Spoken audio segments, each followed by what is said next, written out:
Thank you very much, Chairman Rajbal Maraj.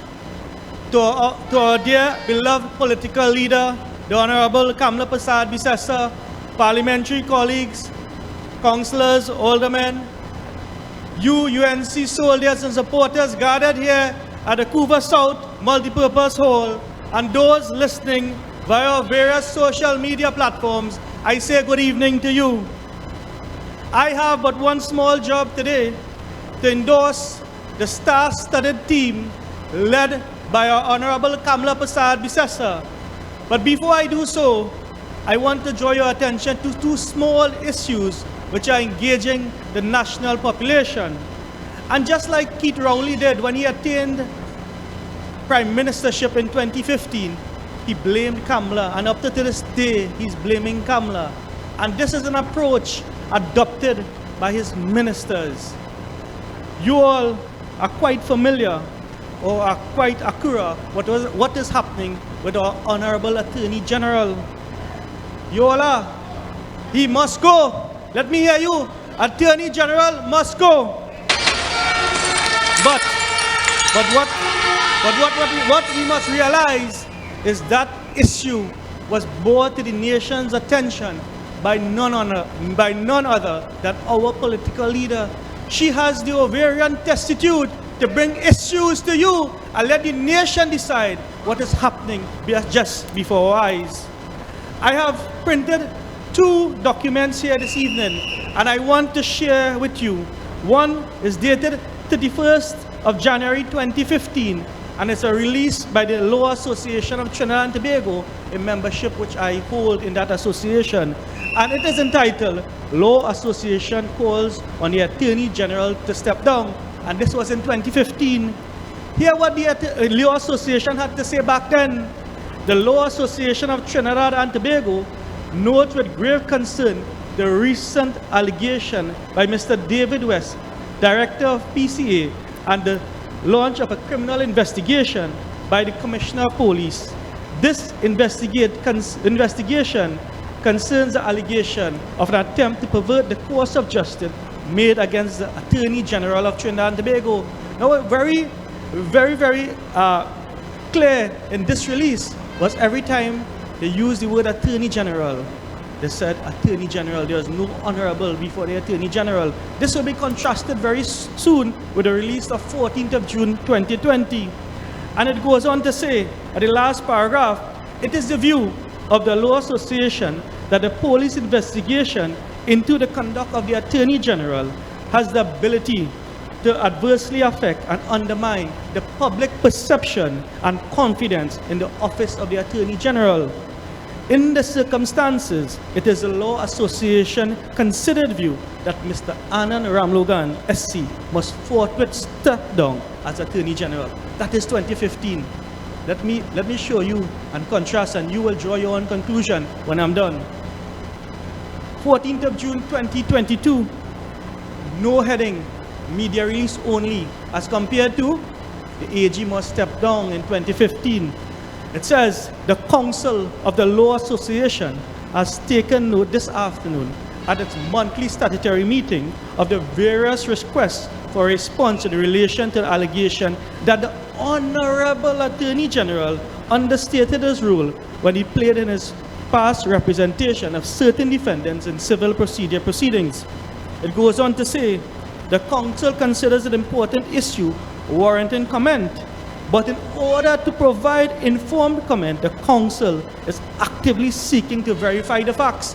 So, there's an allegation in 2015, they didn't want to verify any facts then, but all of a sudden in 2022, they want to verify facts. They say, we are requesting certified copies of court proceedings. When the statement was made by David West, and the matter published sub judice, I'm just talking about the issue here, was the Law Association, did you require a certified copy of the statement by David West? No, you did not. But in 2022, you require certified copy of all court proceedings. You see the hypocrisy? Do you not see the hypocrisy of the Law Association of Trinidad and Tobago? It goes on. the council will also consider the Attorney General recent media statement. This is the first one he made, not yesterday's one. And if necessary, will request the Attorney General's comments before the publication of a statement. So yes, the rule of natural justice allow the person an avenue to comment. But in 2015, did you ask for Anand Ramlogan's comments? The answer is no.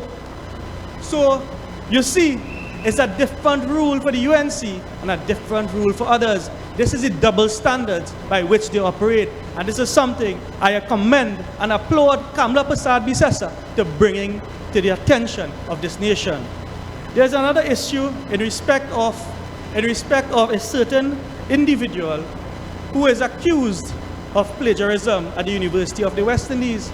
Now I can tell you, I was a former UE Guild president 2003 to 2004. And part of my role as Guild president was to represent students at disciplinary hearings for those who are required to withdraw. And I can tell you this evening, students were really required to withdraw for two issues. Firstly, whether you have failed a course for probably 3 times, I think it was 3 times, or if you have plagiarized work in which most times they ask you to withdraw for 3 years. They ask you, the sanction is that they ask you to withdraw for 3 years. And if you plead mitigation, and if your student rep didn't represent you well then, chances are you would have gotten required to withdraw what you call a RTW for 3 years. If the representation was good, as I did on one occasion, they would allow you to required to withdraw for 1 year. So there's a serious concern because that affects the accreditation of the University of the West Indies. So it's something that they treat seriously and is not to be taken lightly. Additionally, the credibility is at stake. So we have seen where a number of UE lecturers have come out against the statement made by Foster Cumming in which he said it was a mistake. But I will remind you all of a former PNM Prime Minister who said, show me a thief, show me a liar, and I will show you a thief. And if you can't trust them in the small things, you cannot trust them in the big things. I am not saying anything about Foster Cummings, but I'm just saying what the Prime Minister, Patrick Manning, had to say. So with those few words, I want to invite you to come out in your numbers on June 26, 2022 and support the 18 stars led by none other than our political leader, the Honorable Kamla Prasad Bisesa.